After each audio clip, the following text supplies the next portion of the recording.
ఓం శ్రీ యోగి వేమన గురు పరబ్రహ్మణే నమః.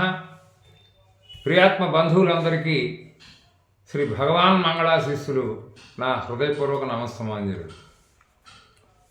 వ్యాధిని రుగలేని వైద్యం మదేలరా, కొదువ తెలియలేని కోర్కెలేల, మనసు తెలియలేని మర్మగ్నులేటికి విశ్వదాభిరామ వినురవేమా. భవరోగ వైద్యశేఖరుడు అయిన వేమన విను. కపము, వాతము, పిత్తము, పైత్యము, శీతల ఉష్ణములు, వీటిల్లో దేనికి సంబంధించింది వ్యాధి అని నిర్ణయం చేసి అట్టి రోగికి తగ్గ ఔషధాన్ని వైద్యవరుడు అనగా భిషక్కు తెలుసుకొని వాని చేత కొంతవడి సేవింపజేసి తద్వారా ఆరోగ్యవంతుని చేయలేని వైద్యుని వైద్యం మేలుగానప్పుడు అవి ప్రచార పటాటోపములకే కదా, ప్రజా ప్రయోజనం దృష్టి లేని వైద్యమే అవుతుంది కదా.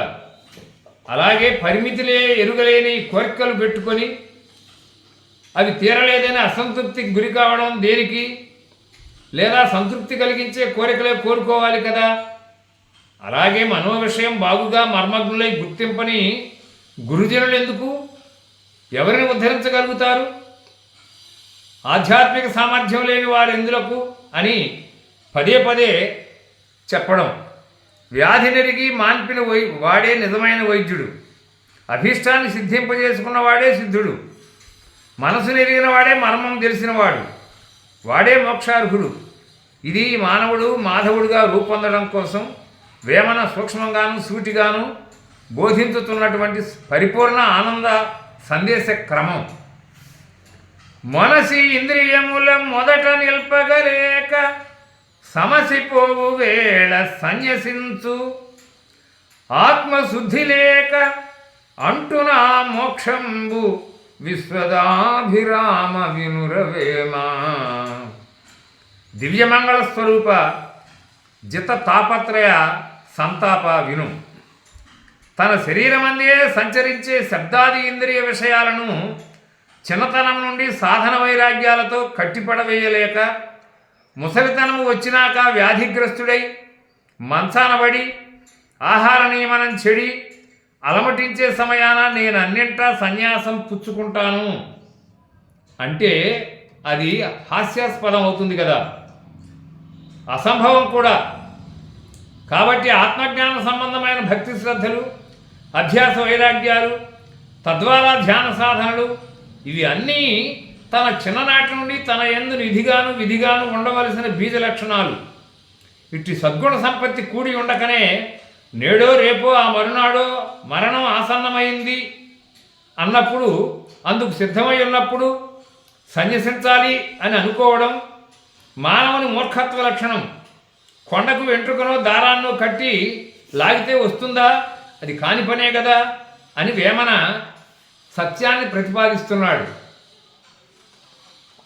నీళ్ల మునుగనేల నిధుల మెట్టగనేల, మనసి వేల్పులకును మ్రొక్కనేల, కపట కల్మషములు కడుపులో నుండంగా విశ్వదాభిరామ వినురవేమ.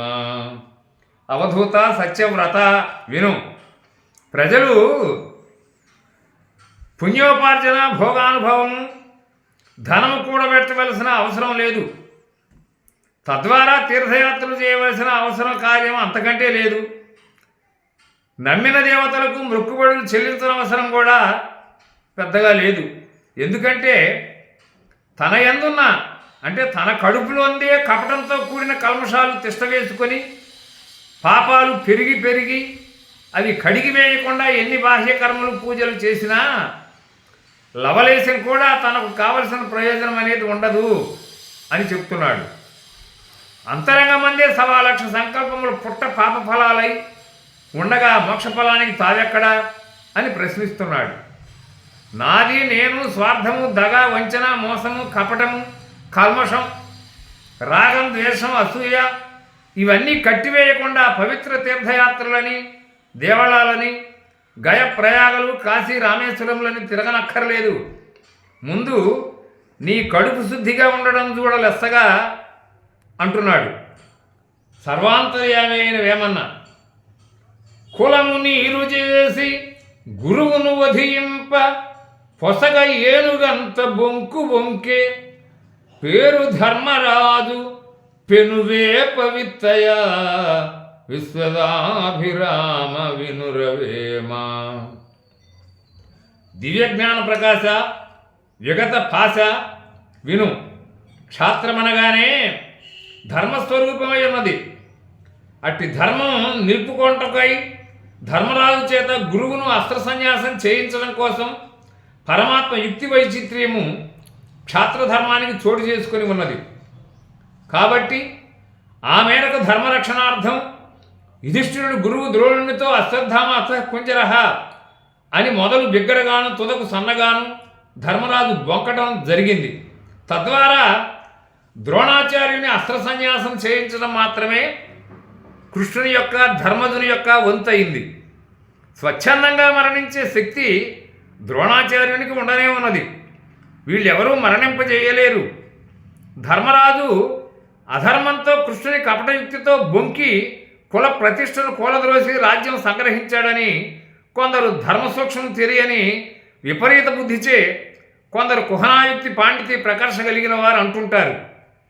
కాబట్టి ధర్మరాజు అనే పేరు విశేషమైన వేప విత్తనం అంటే ఔషధ ప్రక్రియతో కూడిన అమృత బీజంగా ఆవిష్కరించాడు మన యోగి వేమనకు ముందే వ్యాస భగవానుడు.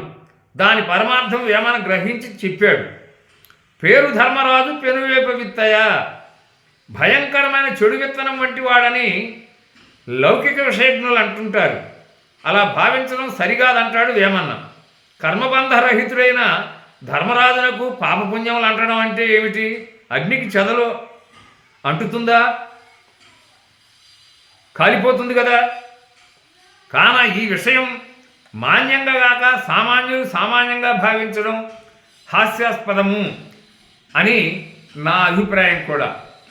ఇంటి ఆలు విడిచి ఇలా జారకాంతల వెంట తిరుగువాడు వెర్రివాడు, పంట చేను విడిచి పరిగ ఏరిన ఎట్లు విశ్వదాభిరామ వినురవేమ. జ్ఞానతేజ పూజనీయ వేమనార్య విను. భార్య అంటేనే భర్త చేత భరించబడేది. పని చేయనప్పుడు దాసిగాను, ఆహారం పెట్టి పోషించేటప్పుడు మాతృదేవిగాను, అనుభవాన్ని పంచేటప్పుడు అప్సరసగాను, బుద్ధి ఆలోచన సరళికి మంత్రి విధంగాను, క్షమ వహించడంలో ధరిత్రి రూపంగాను, కులకాంత సర్వ సుఖాస్పదయై భర్తకు సహకారాన్ని అందిస్తూ ఉంటుంది. అట్టి గేస్తురాలిని విడిచిపెట్టి వలపంటే తెలియని వారకాంతల వెంటబడి తిరిగేవాడు మహామూర్ఖుడు, పాపాత్ముడు, జ్ఞానము లేనివాడు. చేలో సమృద్ధిగా పండిన ధాన్యరాశులను వదిలెత్తగా వదిలిపెట్టబడిన లేదా రాలిన పరిగ కంకులు నేరుకొని తినడంలో అనుభవసారం అనేది ఉందా? లేదు కదా అని వేమన సూక్తి సారం. సూక్తి పారం కూడా. శాంతి సౌఖ్యములు గునికి పట్టైన కొన్ని కుటుంబాలు వారి సంతతి ఆనాటి సాంఘిక దురాచార పరిస్థితికి జారవృత్తికి దిగదారి ఆ దృశ్యాలు వేమన హృదయాన్ని కలతపెట్టి ఉండవచ్చును. వేమన సంఘ సంస్కర్త కావున ఈ పద్యం చెప్పడం జరిగింది. శ్రీరాముడు ఏకపత్ని వ్రతుడు, ధర్మజ్ఞుడు కదా. శ్రీరామ చరిత్ర హిందువుల కుటుంబాలకు ఆదర్శమే కదా. పాత్ర వేరే కానీ పదార్థం ఒక్కటే అని గుర్తెరిగినవాడు పరస్త్రీలోలుడు ఎన్నడూను కాడు. తన ధర్మాన్ని పణంగా పెట్టడు, పరమతాన్ని ఆశించడు సుమా అంటాడు వేమన్న. మనసునంటి నిలిచి మనసున సుఖింప కడకు మోక్ష పదవి కనకపోడు, చెట్టు బెట్ట ఫలము చేకూరకుండునా విశ్వదాభిరామ వినురవేమ. విగత భవరోగి బ్రహ్మానంద యోగి విను. అదృష్టము సమయము తనకు కలిసి వచ్చినప్పుడు విత్తు నాటడం, అది ప్రకృతి ధర్మంతో వృక్షంగా పెరగడం, తదుపరి మంచి మంచి ఫలాలు సమకూర్చి పెట్టడం జరిగినట్లుగానే తన యొక్క మనసు ఒక్కదానిపై నమ్మకం ఉంచి అట్టి మనోవిశ్వాసాన్ని భగవంతుని యందు నిలిపి నిరంతరం ధ్యాన సాధన కొనసాగించు వాని కృషి ఫలితంగా భావి కాలానికి వర్తమానమై మోక్షఫలమయ్యక తప్పదు.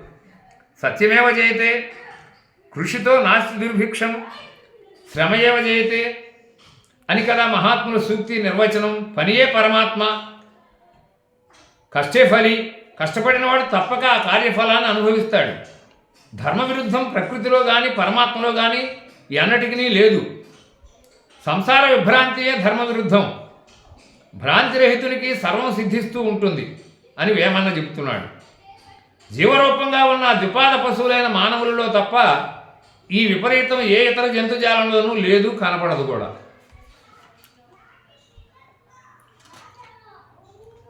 కావి పంచగట్టి కడు యోగి వలె నుండి వెలికి కోర్కెలెల్ల విడిచిపెట్టి తొడరి తిరుగువాడు దొంగ సన్యాసిరా విశ్వదాభిరామ వినురవేమ.